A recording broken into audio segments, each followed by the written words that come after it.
Deanna Rohrsheim. Welcome. Welcome. Thank you very much for having me. It's lovely. Now, you were just telling me you've been on this side. You've worked in radio, so I just thought I'd throw that out there too. Sure. Yeah, Radio Adelaide for a little while. I had a great time there. I was doing a bit of breakfast presenting and I loved the music. Yeah, and I did a few little things, and then was introduced to WOME Adelaide through that time and space. So yeah, it was going back a while ago, and I ended up in a training role there. So it's wonderful. Community radio is close to my heart. Yeah, it's a great way to connect with our audience and share information like we're going to share today about art therapy. And what an interesting topic. We've just been having a bit of a chat, but firstly, just tell us a little bit about yourself and how you got involved in art therapy. Okay, how did I get involved? Oh, I didn't know you were going to ask me that question. It goes back a way. I was invited to a beautiful weekend retreat, of which my mentor and colleague and friend Prue Blackmore, who runs Thrive by Design, she ran these weekends, and she still does, but hasn't run one for a while. A deep immersion for women, and we sat around that weekend and told stories about our lives, and she engaged us in this art therapy activity, several activities throughout the weekend, of which I absolutely loved and was captivated. And Prue at that time was running and was one of the lecturers at Icon Institute. So we're talking about 17 years ago now. That college has gone on to much bigger and better things since that time. But from that weekend, I remember clearly turning to Prue and saying, I'm doing the diploma in art therapy. Yeah. And I wanted to do it for myself, firstly, because I was immersed in these activities and I could see the power of it. And I guess, if I look back at my life, the early years were rough and my creative outlets were limited and they weren't really encouraged. I remember being in high school and loving art, and I went to high school in the 80s, in the mid to late 80s, and it was a very strange time for the world, and there was a big focus on money, and everyone was leaving high school and doing economics and accounting, and I remember just going, what is that about? I don't want to do economics and accounting, it's horrible. So I didn't do that. I ended up choosing recreation planning and management, which there's a link here to Salisbury, because when I went to uni, my first year of uni, the University of South Australia had not yet been created. It was the Advanced College of Education or something, and I came to the old Salisbury University, just before they merged and became University of South Australia. Right. And there was a radio station there as well. Really? Yes. And what was it called? Part of the university there. Oh, part of it, yeah. Yeah, I don't know about that. I don't know whether it was formerly PBA. I'm not sure. But anyway, I have digressed. But first of all, I did art therapy for myself. I didn't really at that time have a concept that I would become a therapist. It was a deep immersion. It was experiential.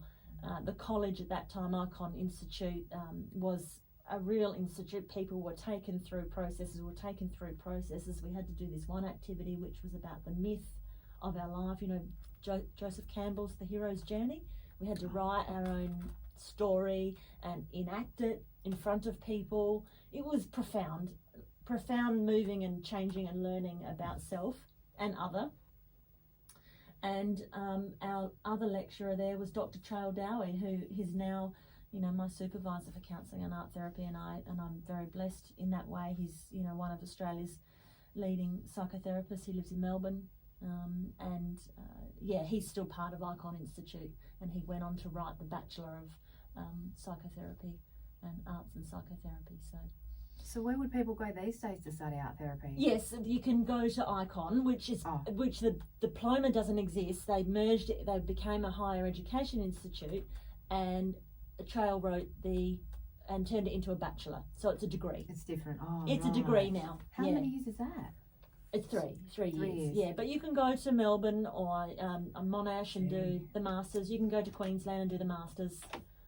It makes sense that it's a that long as well, because it's like psychology, isn't it? It is. It's not just art therapy and a little 1-year course. It's deep delving into the subconscious, the mind, and dealing with cognitive, our cognitions, like you were saying earlier before we just started, that we bypass the cognitive mind and tap into our subconscious when we're doing art therapy. So if you can just talk to us a little bit about that, the power of the mind. Yeah, okay. So before I answer that question, I just want to just add in there what you were saying about that, the kind of, you were alluding to the history of art therapy, and you are talking about Freud and Jung. So Carl Jung was a protege of Freud, but he broke away from Sigmund Freud because he had different ideas, and he was the person who helped us understand the subconscious mind, and he also came up with this notion that we have archetypes, that we have a collective consciousness, and that in that collective consciousness there are archetypes. For example, the mother figure and the father figure, they're archetypal in that they're universal. Everyone has a concept of them in their minds and in their culture. In every culture there's a mother and a father figure.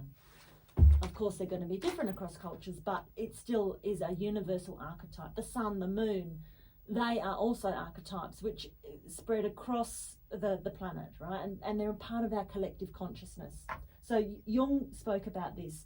Jung then delved into his world of dreams, and then he started dream journaling. And I think from here, because there's a book called Carl Jung's Memoirs, I think it's called Memoirs, Dreams and Memoirs, I'm not sure, sorry, I don't know my book titles very well. Anyway, he ended up doing a mandala. A mandala is a circle, and he did a mandala every morning or every day for a very extended period of time. And he discovered that by doing this process and engaging in the mandala and allowing his kind of mind or subconscious to be, I guess, offloaded onto the paper in a sense, kind of dumped on the paper or expressed through the paper, but regularly every day, he discovered that there was a shift and a change in a whole range of things in his own self. It was a process of moving forward, of helping him to understand what was going on in his mind and his subconscious material. He could see it on the paper. So he's really the grandfather of art therapy. Carl Jung is the grandfather. He kind of came up with this idea that through allowing the images and the symbols and the archetypes which are deep in our subconscious mind, which are available to all of us, but we don't often call on them because we're busy doing, the dishes, doing the washing, going to work. And when we sit and we engage and allow this material to come to the surface and put it on paper, that it actually has a deep message for us. And that's what art therapy is. Art therapy is a process that allows the language of your internal world, of which most of it's hidden from us, and we hide it, from the world for a variety of valid reasons, and sometimes not valid. It allows us to see the internal reflected on the paper in a symbolic, artistic way, however you want to draw it. So we always, as an art therapist, because I am a practicing art therapist now, we always say to the client, this image is not about an image to go on the wall for a piece of art to be looked at. This is a message only for you, not even for me as the art therapist. It's got nothing to do with me. Right. The message that comes out on the paper is only for the client. So you don't look at it and analyse it with them and read it, like the colours and the shapes? Absolutely, but it's client-centred. Right. It's got nothing to do with my opinion. I might suggest something I could offer. I could say, would you mind if I shared my, insights here or something?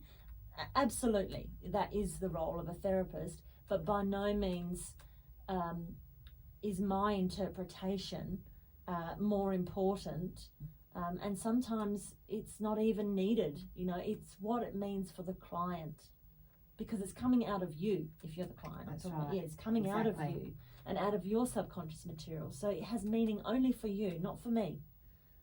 Okay. So what I'm thinking is, when people, like you were saying about that gentleman that had the mandala, who was doing the mandala every day, every morning, what about how do we guide ourselves in interpreting what's in front of us? Because based on our emotions, that can change from hour to hour sometimes, depending on what's happening in the day or whatever, what activities we've got. You know, you might look at a yellow circle as something good, and then on another emotional state, you might look at it as not good. So how do we read it? Do we need help reading it? Or do we read it with non-judgment? I mean, how do we read it with our emotions put aside? That's a good question. That's a good question. And an image can have more than one meaning, and it can change. So another thing, I'll come back to your question, but to add to that, as an art therapist, I will always encourage the client to take the image home and put it somewhere where it can be viewed the next day or regularly, because it will continue to speak. Yeah, it does. It's got a life of its own. It's got a life of its own, and you might look at it one day. It might be sitting on the wall for a week, and you glance over and you go, "Oh, I didn't see that. Now I understand." Wow. Yeah. So that is very powerful, and so going back to the work of Jung and the psychology of art therapy, the reason why art therapy works is because our subconscious mind operates in symbols. It is symbolic, right? Okay. So when we dream, right, we dream often, it's a symbolic world. You know, that's why lots of people go, "I had a weird dream last night, I don't understand it." Okay. You know, because it's not literal. Yeah. So when we tap into, when we allow the hand to draw whatever needs to come forth, often people are surprised. They're like, "Oh, I didn't know that was going to come out. You know, I didn't realize." Because we live in a world which doesn't really want us to, or doesn't encourage us to be in that creative space. We're very shut down, particularly in the West. You know, we are cut off from rituals and ceremonies and processes. We are creative beings by nature. We love dancing and we love singing. You know, those things, we actually love all of those things, but it's been pushed away as something only an artist can do. And that is simply not true. And I discovered that for myself through art therapy. And I will say that as someone who has learnt this modality many years ago now, I use it on myself regularly. I will always, if I've been struggling with something or want some clarity, I will sit down and so you just get in a centered position or a centered state for 5 minutes, bit of deep breathing, just relax, and you just allow whatever comes. And then you can look at it. There's a couple of techniques, like sometimes one of the techniques is you turn the image upside down, you know, you move it around, you walk far away from it, or, you know, you allow it to sit with you, and you can ask it, "What message do you have for me, for my healing? What do I need to know about this issue in my life right now?" And you let it speak to you, and you talk to it like it's a thing. Yeah. So you mentioned the mandala before, but so if we don't do that, what's the difference between doing a mandala? Because that's quite a specific thing, isn't it? As opposed to just improving and free flowing art and drawing and colours, etc. True. I hear what you're saying. The thing about the mandala is that it's a circle and it's a container. So it provides a structure for you to work in that space. And that's one of the reasons why it is very effective. Because again, the circle, you know, is symbolic and it's universal and it's an archetype in and of itself. So you're creating a container. I'm going to draw in that space. I would say there would be not much difference if you were going to do a daily art activity and you just had a blank page and you said, "Okay, every day I'm going to do I'm going to do a piece of something," because there's a here and now activity which we use and often use this with clients. So it's like, okay, so how are you today? How do you feel today? Pick a colour that represents your emotional world today, or what you're dealing with. And sometimes it's a scribble. You know, people feel so reluctant to put the crayon on the paper because they're going to get it wrong. You know, you can't get art therapy wrong. There's just no such thing. it's about allowing your hand to be free enough to express something on the paper that we often struggle with. And a lot of people like art therapy because talking therapy is confronting. A lot of people don't have a language for their internal world. You know, when I speak about the internal world, you know, in order for us to understand other people's, or in order for us to be connected deeply to another human being, we first need to be connected deeply to ourselves. Exactly. So I'm just writing a couple of points because I want to ask you, and I don't want to forget. Just say that last bit again. We have to understand ourselves in order to understand others. Yeah, absolutely. And so if we are not familiar with our own grief, if we're not familiar with our own anger, if we push away our shame, if we don't investigate our triggers, then when we see that in others, we're going to reject it. Or we don't know how to handle it, you know, or we ignore it. So the more that you can understand your own emotional world, of which is a lifelong journey, let's face it, you know, I mean, it's a difficult thing to come to terms with, that we actually all can be angry. We can all be sad. We can all be bitter. Like, they are human emotions and experiences. And the more that you can embrace your whole self as a human being and say, I'm all of those things, you know, and I understand that I can be angry if my boundaries are violated. And there's valid reasons why we can be angry in this world. That's okay. But what are you going to do with it? You know, it's about understanding, yep, actually, I feel angry right now. Am I going to let it own me? Am I going to let it destroy my relationship by getting into a physical fight and hurting some? No, of course I'm not going to do that. I'm not going to do that, you know, but I'm going to acknowledge that that thing annoys me and I feel angry. I said it the other day to a colleague, you know, we were talking about something and I said, no, I'm annoyed. I actually feel annoyed. But the minute that you say it, you know, then it diffuses it. So we can talk like that in a workplace, Totally. openly to people. Yeah, I think we should do that more often. Yeah, I think So not do it sort of. We should do it to them, not sort of behind their back.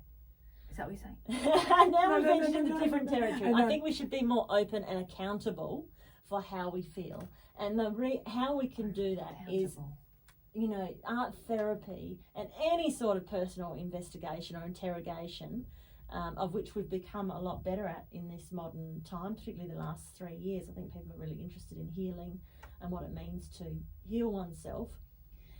The more that we can do that, the more that we understand ourselves, the more that we can take ownership and say, yep, that annoyed me. I certainly got annoyed, but I'm not saying blame somebody else for it. I'm not saying that. I'm saying feel it, state it, move on. Yeah, right. Yeah, that's very empowering and powerful, especially in the workplace. Or we've all worked at multiple workplaces, and you know, it's common amongst workplaces because we're all humans. We've all got different emotions, different life experiences. You know, people come to work already with a lot going on in their own personal life. Then they come to work and then they have to deal with certain characters, this and that, and it's easy to sort of lash out. But so you're saying it's good to just say it to them nicely to their face, say, hey, I'm a bit bothered by this, can we solve it, instead of holding it in. And because people don't want to offend people as well, they don't like confrontation, they find it hard to speak to someone's face and say, hey, this is really getting to me. They'd sort of rather do it, I don't know, however else, I don't know, talk to other people, and it looks like it's going behind their back, but it's not really. I mean, it is, but it's just their way of dealing with it, because they're trying to be polite and they don't want confrontation. Sure, avoiding confrontation is a big reason why we get into lots of different troubles, and why families struggle and then end up having, you know, massive fights and fallouts, because things haven't been talked about from the beginning, and families are chronic spaces for things being swept under the carpet. And you know, there's always that kind of unspoken agreement in a family that we don't rock the boat, you know. Well, yeah, that's right. You know, it's not healthy. It's the same concept, isn't it? Not rocking the boat within families, within workplaces, because we do care about others, right? Deep down, we're all sentient beings. We all have a heart and soul. We all care, right? We don't want to sit there and get in a fight with someone face to face, but we also want to vent our feelings. So that's why we do talk with other people. We want to vent, but it's good. I'm glad that you said that. It's good to say to people, hey, this is bothering me, this and that. It's healthy. It's healthy. And then if you feel like the emotion is overwhelming you, then I would suggest in any situation that you do spend some time either in nature or do an art activity or do something that you love before you have that conversation and try to understand where the emotion is coming from. So, Right. because I know the Interesting. example that I just used, which where I said I do feel annoyed and that was my boundaries had been violated, but I knew I can totally be accountable because I let that slide.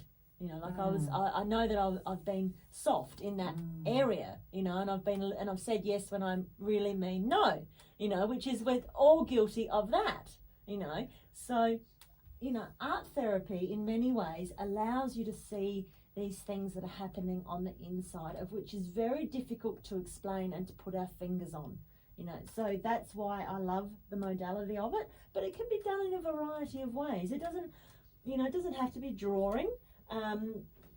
But that's the modality that I use only because I'm a bit of a travelling art therapist, and it's kind of the most practical way. So pastels are very nice, and pastels and crayons, which allow a bit of finger painting action. You can rub it and blur it and smudge it and get your hands dirty a little bit. I think, you know, if you can get your hands dirty in the process, that's certainly part of allowing that inner child to, you know, really have fun with the modality of just being creative. Sounds awesome, yeah. So I like what you said, get calm and centered first before we talk to the person. Like you said, get in nature, or what was the other thing you said? You said two things. Engage in a creative activity, Engage something in that you creative, love. yes. Could be running, could be dancing. Right. Yeah. And is that so that when we go to the person that we've got a grievance with, we go in a more calm state, so we don't sit there and go full on? Yeah, and you take accountability.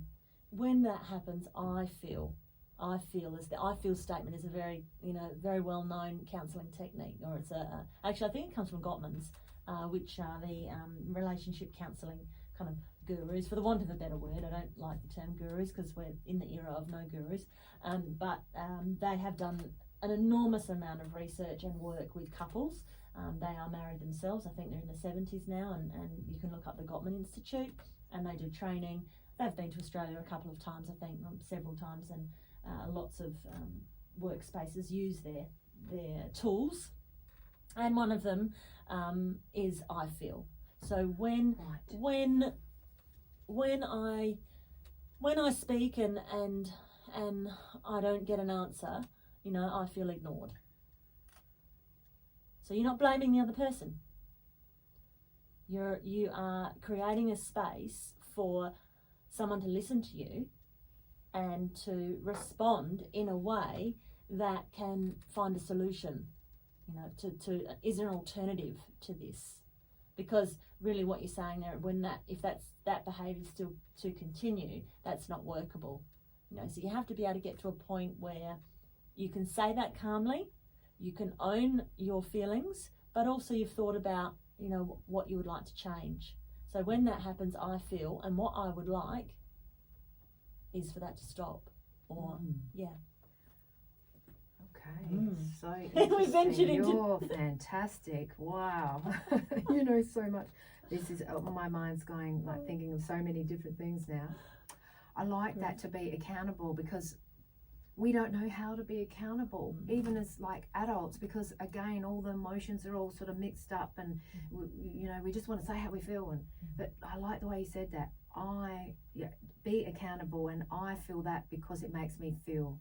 That's right. And you're not pointing the finger at anyone, and then you're giving the person the opportunity to listen to you, and for them to understand that something that they're doing is having an impact on you, but you're not blaming them, because ultimately our emotions are our emotions, and ultimately no one can make us feel anything, which is a hard concept for many people to come to terms with. But you talked about being accountable, and I think, you know, in what I've noticed over particularly the last 3 years since we've been through this amazing time of life, is that people want to be accountable now for their actions and their behaviours, and the more that you can step into your power and own your, you know, all of your flaws and all of your wonderful amazingness, the more power you have.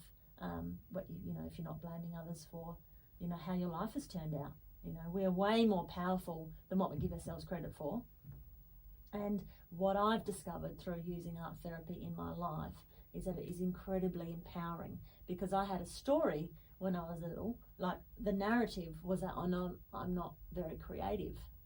Well, I consider myself an incredibly creative person now. You know, my parents have never seen me as creative. They had a story from a very young age that I was the academic one, and my sister was a sporty one. Well, okay, yeah, but it was a very narrow viewpoint of me. And in fact, I loved art, and I was slightly, you know, I can remember being kind of heartbroken that my parents didn't see that as a valid pathway for me back then. So I had to find my own way, and in many ways that journey of discovering your own creativity on your own later in life, because I took up flamenco dancing when I was 40, you know, Nice. and that was hard, and it still is hard, but I thought, you know what, I don't want to live my life without being a dancer. Like, I've always been a dancer, and I'm going to be a dancer, so I'm just going to do that. I don't have to answer to anybody about that. I just have to turn up to the class. And so I know what that does for me and my body and my mental health and my well-being. It pushes me, it challenges me. I get to know myself as someone who can do something, an art form, which is incredibly complex and incredibly difficult. And you know, it's been 10 years now. I just turned 50 in February, so I've been doing flamenco for 10 years. And if you had told me 20 years ago, you know, Deanna, you're going to go and learn flamenco and stick at it for 10 years, I would not have believed you. But having those creative outlets in my life keeps me grounded and very, very happy. Exactly. Exactly. I've had a whole choir in here years ago. I had there was about 20-30 people in here from a choir, and I spoke to each and every one of them, and I said, why is it that you are involved in a choir? They're all sort of, you know, 50 plus, and they said it just helps my soul deal with life. I just want to sing, you know, I've got all these other things going on in my life with my family and this and that, but when I go to choir and sing, I feel free, I feel happy, I can deal with my stress. Exactly. Yeah, amazing. And I just want to just say one or two more things just before we wrap it up. Sure. But you know, it is a great thing what you were saying. But what about when others get angry? You know, like we're all sort of emotive beings, right? Like it's great to stay calm and say this. I'm going to own my feelings, and this is how I feel in that time, and we don't want to offend others. But what about when they say that our feelings are invalid and they get angry and this and that? How it's the test is staying calm in that. Isn't it? Because then we want to say, well, you did that, and then the finger pointing starts, and what, do we walk away back into nature? I don't know, do we say, I'll be back? There's a couple of things that you could do there, yeah. You don't really want to be listening to the words of an angry person. Often we say things in anger. I know I have, you know, that I don't necessarily mean. You don't want to be resolving conflict in an angry state. So if you're talking about a loved one that is angry with you, you do need to say, look, I would love to talk to you about this when the time is more appropriate. When I don't want to argue, I don't want to add fuel to the fire. I understand that you're angry right now, but can we please not talk about this particular issue, the washing or the, you know, who's doing the dishes? Like, it's not going to be worked out in that space, because it's a simple thing really, which needs calmness for that to be resolved. You know, but then there's other things. If we bring it back to art therapy and trauma, you know, there's a lot of internal shame, anger and rage, which has been suppressed in many people that I work with who have been perhaps violated as children, or you know, things haven't gone very well for them in their family of origin, and there's been abuse and neglect and all sorts of things, and there's still way too many relationships happening with physical violence in them. Domestic violence is a real thing, and violence and aggression between intimate partners is on the rise, unfortunately, and both ways. I'm hearing more you know, more examples of women being violent in the relationships, and so, you know, I'm not just saying, you know, I've worked in the community services space, so I understand the statistic very, very clearly, but I'm saying that overall violence in intimate partner relationships is on the increase. So people are angry. People are angry out there, but it's what are we going to do with it? How are you going to heal your trauma and your trauma wounds or your intergenerational trauma? Hitting your partner or arguing with your partner or your children is not the answer. That will create more intergenerational trauma. Gee, interesting. How can we contact you for art therapy? Oh, well, there is a website. I'm part of the Healing Ground Collective. Yes. And so I think we should just direct people there because I've got a few things going on. I will be making a few changes to that website. So my bio and my contact details are there at healinggroundcollective.com.au. Are you on social media, Facebook or Yes, anything? I'm all over the place. Same, LinkedIn. Same. Under that. Yeah, Healing Ground. Actually, Healing Ground website is hgcollective.com.au. But if you Google Healing Ground Collective, it's pretty good. The SEO will come up. Excellent. Yeah. Wow, what a blessing that we've had the opportunity to talk to you, and shout out to Pauline because she said, Deanna, beautiful, you've got to talk to her. Oh, you're very kind. So thank you. Thank you. Any last words to our listeners? Be creative. Be as creative as you can. You know, bake a cake, do something. If you thought, I've been wanting to cook that meal for so long, just go and get the ingredients and do something creative. Plant a tree or, you know, just anything. Wear something wacky that you've been wanting to wear, you know. Make some jewellery, do whatever. Bless. Thank you so much. Yeah. Thank you, Thank you Deanna. so much. Bye-bye. Thank you.